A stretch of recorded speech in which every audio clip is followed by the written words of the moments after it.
Assalamualaikum warahmatullahi wabarakatuh. Kami dari kelompok 10 akan membahas materi tentang sistem pemerintahan. Perkenalkan, saya Fitri Ayunata. Saya Rahmadani. Saya Nikita. Baiklah, kita akan masuk ke materinya yang akan dibacakan oleh Rahmadani. Adapun definisinya yaitu sistem pemerintahan merupakan hubungan serta susunan di antara lembaga negara. Lembaga negara tersebut saling terikat. Selain itu, lembaga tersebut juga berkesinambungan di dalam suatu kesatuan di dalam rangka penyelenggaraan negara. Jenis-jenisnya, ada beberapa jenis sistem pemerintahan di dalam sebuah negara, seperti sistem pemerintahan presidensial, semi-presidensial, parlementer, monarki, liberal, demokrasi, federal, tirani, dan aristokrasi. Sistem pemerintahan sebelum amandemen. Beberapa ciri sistem pemerintahan sebelum amandemen mungkin mencakup: 1. Tipe pemerintahan. Sebelum amandemen, suatu negara mungkin memiliki tipe pemerintahan tertentu, seperti monarki, republik otoriter, demokratis, atau lainnya. 2. Kekuasaan eksekutif. Struktur pemerintahan dapat menentukan peran dan wewengan eksekutif, termasuk presiden, raja, perdana menteri, atau pemimpin lainnya. 3. Legislatif. Sistem pemerintahan sebelum amandemen dapat mencakup karakteristik legislatif tertentu, seperti parlemen bikameral atau unikameral. 4. Konstitusi. Konstitusi negara tersebut, jika ada, mungkin memiliki ketentuan-ketentuan tertentu yang mengatur pembagian kekuasaan dan hak-hak warga negara. 5. Hak asasi manusia. Perlindungan hak asasi manusia, kebebasan sipil, dan hak-hak individu mungkin telah didefinisikan dalam konstitusi atau undang-undang dasar negara tersebut. Sistem pemerintahan negara amandemen. Setelah amandemen, sistem pemerintahan suatu negara dapat mengalami perubahan yang signifikan. Perubahan ini dapat mencakup: 1. Perubahan tipe pemerintahan.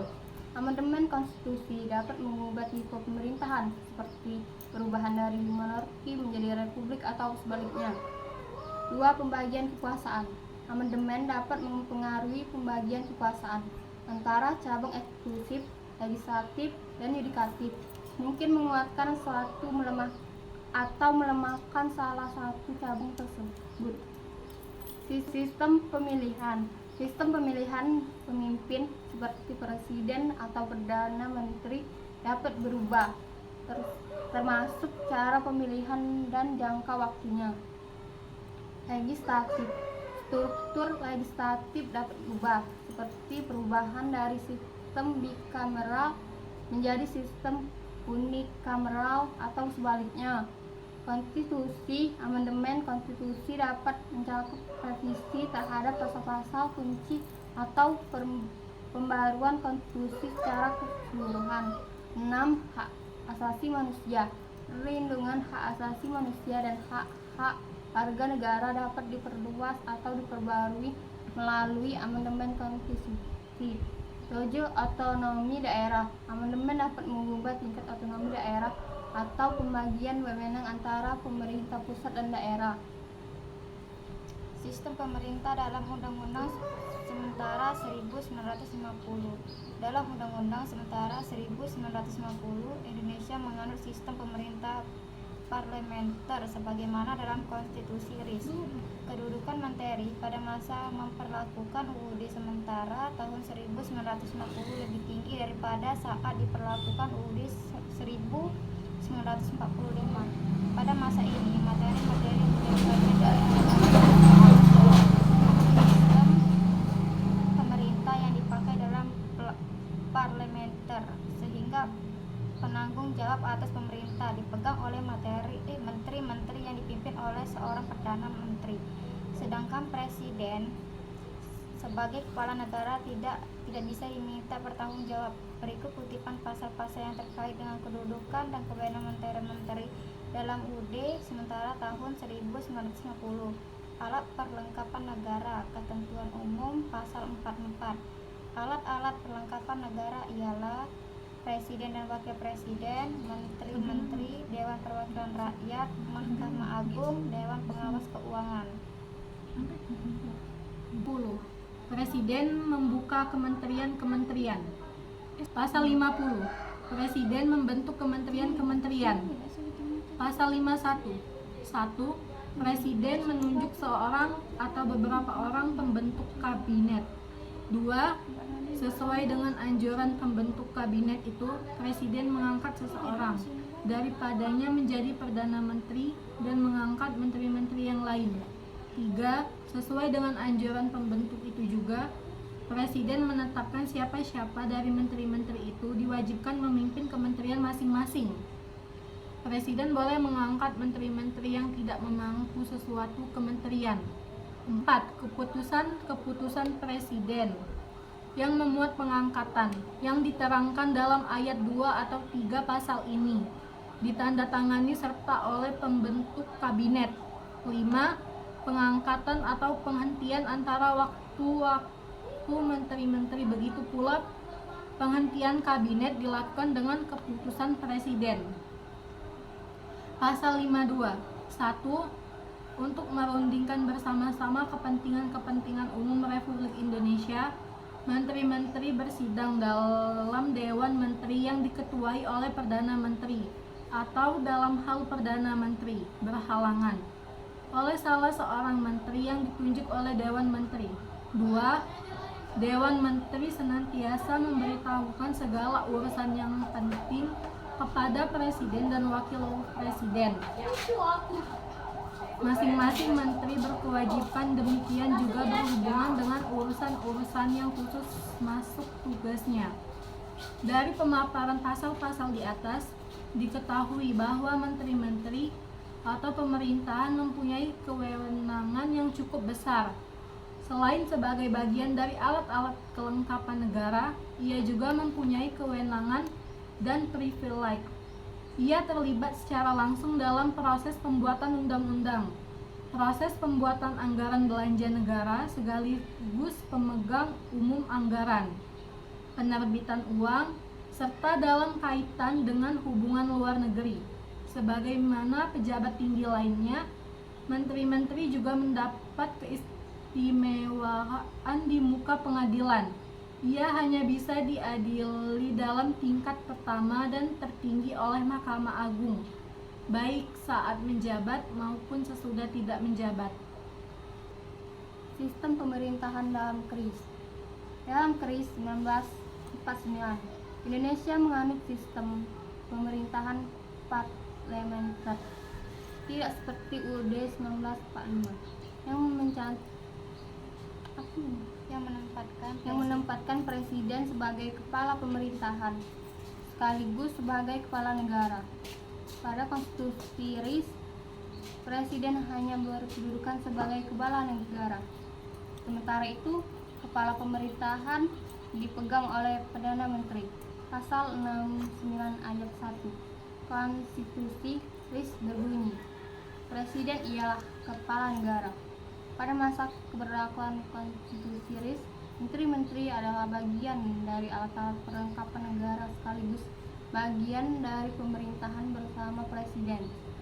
Sistem pemerintahan yang diterapkan adalah sistem pemerintahan parlementer, sehingga segala tindakan pemerintah yang bertanggung jawab adalah menteri-menteri.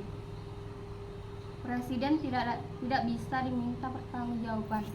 Oleh karena itu, segala tindakan pemerintahan harus melibatkan menteri-menteri yang terkait. Sementara itu, keterlibatan presiden hanya bersifat formalitas untuk sekadar mengetahui.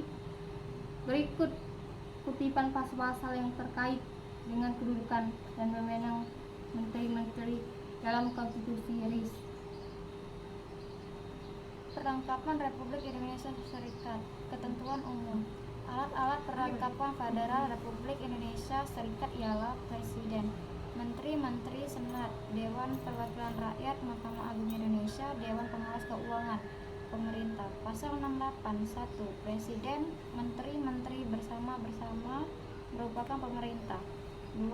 Di mana-mana dalam konstitusi ini disebut pemerintah, maka yang dimaksud ialah presiden dengan seorang atau beberapa atau para menteri, yakni menurut tanggung jawab khusus atau tanggung jawab umum mereka itu.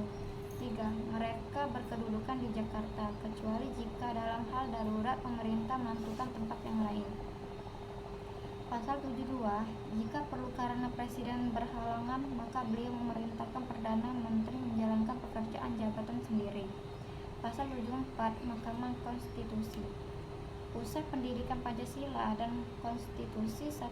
Presiden sepakat dengan orang-orang yang dikuasakan oleh daerah-daerah bagian sebagian tersebut dalam pasal 69 menunjukkan 3 pembentuk kabinet. 2. Sesuai dengan anjuran ketiga membentuk kabinet itu, presiden mengangkat seorang daripadanya menjadi Perdana Menteri dan mengangkat menteri menjadi menteri lainnya. 3. Sesuai dengan anjuran ketiga membentuk itu juga, presiden menetapkan siapa dari menteri-menteri itu dijawabkan pemimpin departemen masing-masing. Boleh pula diangkat menteri-menteri yang tidak mengaku suatu departemen. 4. Keputusan-keputusan presiden yang membuat pengangkat yang diterangkan dalam ayat 2 dan 3 pasal ini serta ditandatangani oleh ketiga pembentuk kabinet. 5. Pengangkat kementerian antara waktu menteri-menteri dilakukan dengan keputusan pemerintah. Pasal 75. 1. Menteri-menteri yang dijawabkan memimpin departemen bertahan urusan luar negeri, urusan dalam negeri, keuangan dan urusan ekonomi, dan juga Perdana Menteri. Sesungguh pun ia tidak dijawabkan pemimpin salah satu departemen tersebut berkedudukan khusus seperti diterangkan di bawah ini. 2. Menteri-menteri pembentuk biasanya masing-masing memimpin salah satu dari departemen tersebut dalam ayat yang lalu. 3. Dalam hal-hal yang memerlukan tindakan dengan segera dan dalam hal-hal darurat, maka para menteri yang berkedudukan khusus bersama-sama berkuasa mengambil keputusan yang dalam hal itu dengan keputusan yang sama, menggantikan keputusan Dewan Menteri yang lengkap dalam mengambil keputusan. Menteri-menteri itu berusaha mencapai kata sepakat. 4. Dalam bermusyawarahkan dan memutuskan suatu hal yang langsung mengenai pokok yang masuk dalam tugas suatu departemen yang lain. Daripada tersebut, dalam ayat 1, menteri kepala departemen itu turut serta. Pasal 76. 1. Untuk merundingkan bersama-sama kepentingan umum Republik Indonesia Serikat, menteri bersidang dalam Dewan Menteri yang diketahui oleh Perdana Menteri, atau dalam hal Perdana Menteri berhalangan oleh salah seorang menteri kedudukan khusus. 2. Dewan Menteri senantiasa memberitahukan segala urusan yang penting kepada presiden. Masing-masing menteri berkewajiban sama berhubung dengan urusan-urusan yang khusus untuk tugasnya. Pasal 105. Menteri-menteri duduk dalam Dewan Perwakilan Rakyat dengan suara penasihat. Ketua memberi kesempatan bicara kepadanya apabila dan tiap-tiap kali mereka menginginkannya.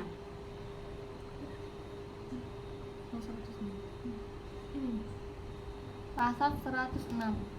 DPD Pasal 106. Dewan Perwakilan Rakyat bersidang apabila pemerintah menyatakan kehendaknya tentang itu atau apabila ketua atau sekurang-kurangnya 15 anggota menganggap hal itu perlu. Konstitusi RIS mulai berlakukan secara resmi pada 27 Desember 1949 setelah KNIP dan badan-badan perwakilan dari daerah memberi persetujuan dari dasar hukum memperlakukan konstitusi RIS. Ia keputusan Presiden RIS 31 Januari 1950 nomor 48 Lembaga Negara 53. Pada 27 Desember 1949 terjadi 3 peristiwa penting. Peristiwa penting lainnya, yakni penyerahan kedaulatan dari kerajaan Belanda yang diwakili Ratu Juliana kepada Muhammad Hatta yang mewakili Republik Indonesia Serikat di negeri Belanda. Penyerahan kedaulatan dari Republik Indonesia kepada Republik Indonesia Serikat di Yogyakarta, dan penyerahan kekuasaan di wakil Belanda Sulawesi kepada wakil Indonesia Sri Sultan Hamengkubuwono Buwono IX di Jakarta. Berlakunya konstitusi RIS untuk negara Republik Indonesia Serikat tidak menghapuskan berlakunya UUD Republik Indonesia atau UUD 1945. Namun UUD Republik Indonesia hanya berlaku di negara bagian dari Republik Indonesia yang terletak di Yogyakarta. Selama konstitusi RIS diberlakukan, banyak aspirasi yang muncul dari negara-negara bagian untuk kembali bersatu dalam negara kesatuan Republik Indonesia. Sekian dari kami. Mohon maaf jika banyak kesalahan. Wassalamualaikum warahmatullahi wabarakatuh.